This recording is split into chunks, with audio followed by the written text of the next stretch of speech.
très grand roi, Saint Louis, a accompli magnifiquement la mission divine de la France. Plein de bonté et d'humilité, il a développé la justice dans tout le royaume. Sa foi extraordinaire dans le Christ a permis à notre pays de connaître la paix, le bonheur et la prospérité. Mais voilà que 2 générations plus tard, la France commet une première infidélité à sa mission. Et cela va entraîner des catastrophes. Le petit-fils de Saint Louis, Philippe le Bel, après un début de règne prometteur, trahit le serment qu'il a fait lors de son sacre. C'est la première fois depuis 900 ans de monarchie. Alors qu'il avait juré d'être le soutien de l'Église, il entre en conflit avec elle. En 1296, il s'oppose violemment au pape Boniface VIII, brûle ses écrits et l'injurie. Excommunié, Philippe le Bel saisit les biens ecclésiastiques et devient un adversaire de l'Église.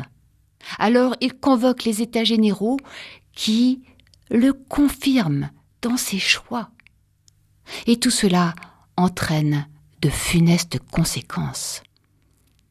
Philippe le Bel est chrétien, mais il centre son règne non pas sur le Christ, comme l'avait fait Saint Louis, mais sur l'argent. Ses conseillers lui suggèrent d'introduire des taxes sur toutes les ventes et de créer l'impôt national. Considéré comme le premier roi qui ouvre à la modernité, avec ses financiers, il met en place des réformes. Mais elles déstabilisent le pays et entraînent une crise économique. Surnommé le roi de fer, Philippe le Bel transforme la monarchie, qui était au service du peuple, en un pouvoir centralisé, où la volonté du roi s'impose à tous. Ces mesures le rendent impopulaire dans toutes les couches de la société. Il y a des soulèvements, des émeutes de paysans écrasés par les taxes.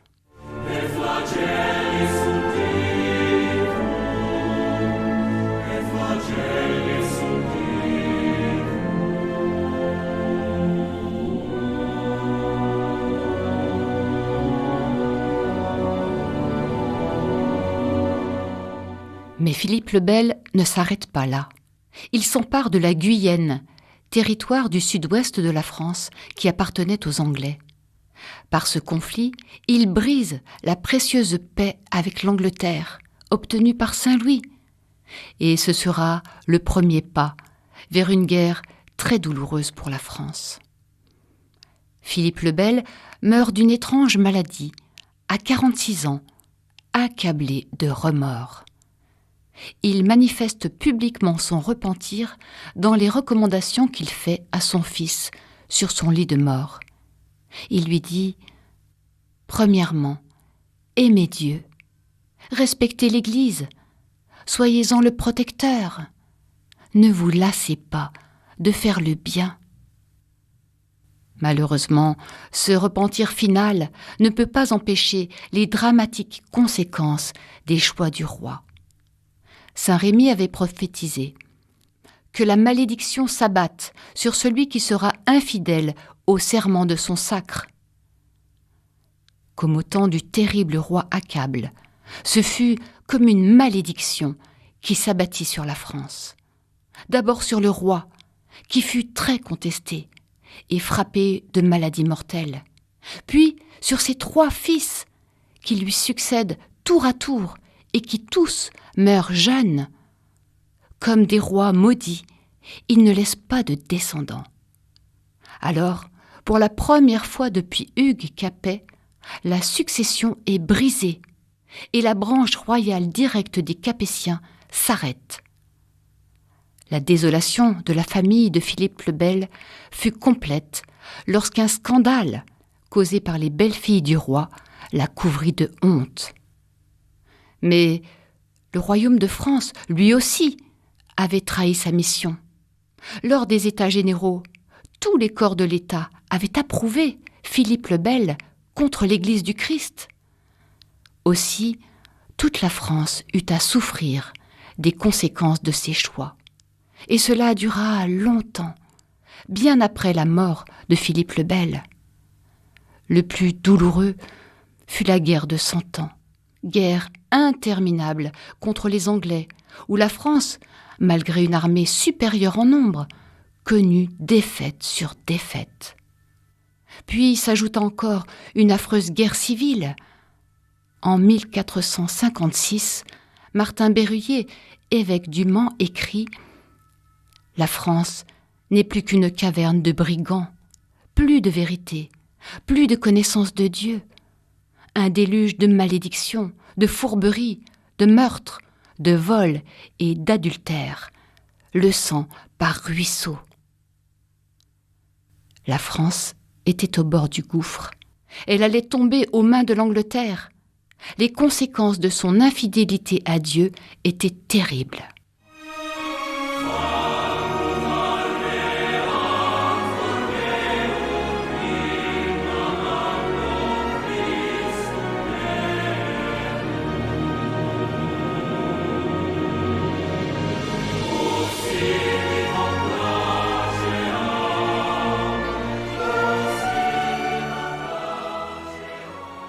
Humainement, il n'y avait plus d'espoir.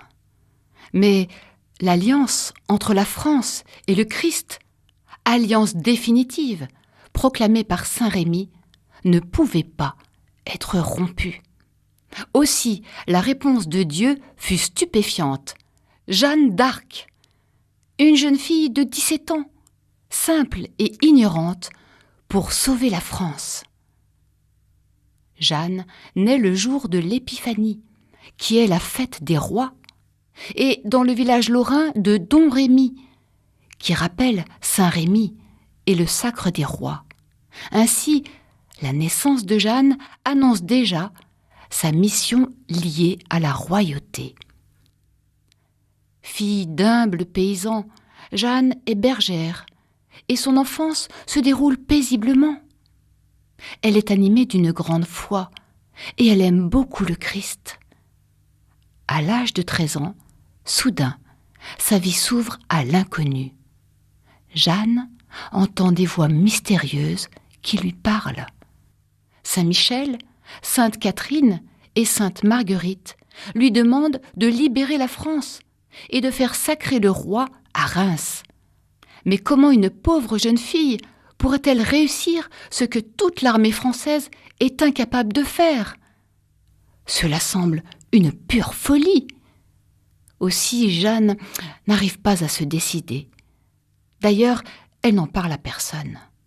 Pendant 3 ans, les voix la préparent et insistent tant qu'elle finit par accepter.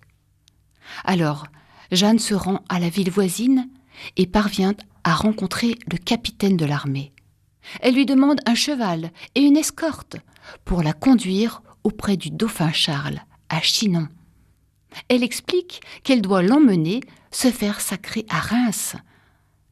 Le capitaine éclate de rire et Jeanne subit les moqueries des soldats. Elle rentre chez elle désemparée. Et pendant 1 an, elle n'a plus la force de reprendre sa mission. Pourtant, les voix l'encouragent et l'assurent que Dieu l'aidera. « Je suis Saint Michel, le protecteur de la France », lui dit Saint Michel. Et il insiste tellement que Jeanne finit par retourner voir le capitaine. Et là, avec beaucoup de persévérance, elle parvient au bout de 3 semaines à le convaincre plus ou moins. En tout cas, on la prépare. On l'entraîne pendant quelques jours à manier les armes, on lui coupe les cheveux et on lui donne des vêtements de soldat. Jeanne part à cheval avec une petite escorte et elle traverse la moitié de la France, occupée par l'ennemi.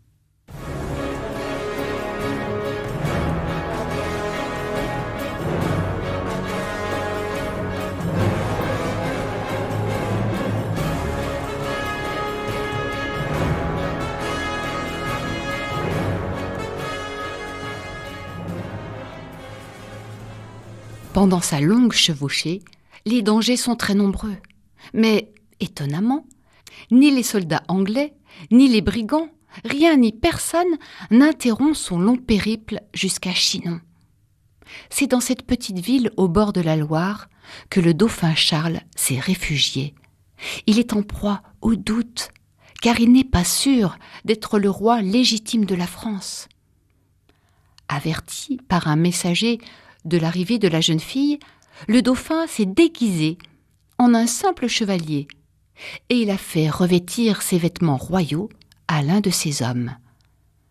Quand Jeanne arrive au château, elle qui n'a jamais vu le dauphin, le reconnaît au milieu de tous et elle se jette à ses pieds en disant « Au nom de Dieu, je sais bien que c'est vous et non un autre qui êtes le roi, gentil dauphin. » Puis elle ajoute « J'ai pour nom Jeanne, et le roi des cieux vous demande, par moi, d'être sacré et couronné à Reims, et ainsi vous serez le lieutenant du roi des cieux, qui est le roi de France. »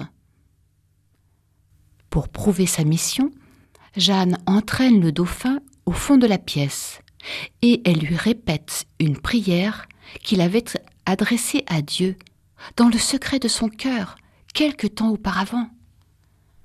Dans cette prière, le dauphin demandait à Dieu de lui confirmer s'il était, ou pas, le roi légitime de la France.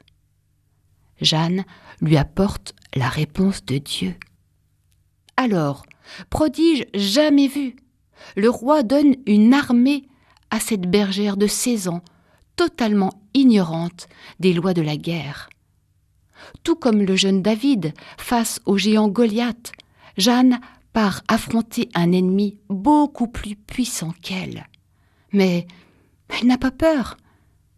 Sur la bannière qu'elle porte sont écrits les noms de Jésus et Marie. Et c'est en eux qu'elle met toute sa confiance. Si Dieu est avec elle, qui pourra lui résister ?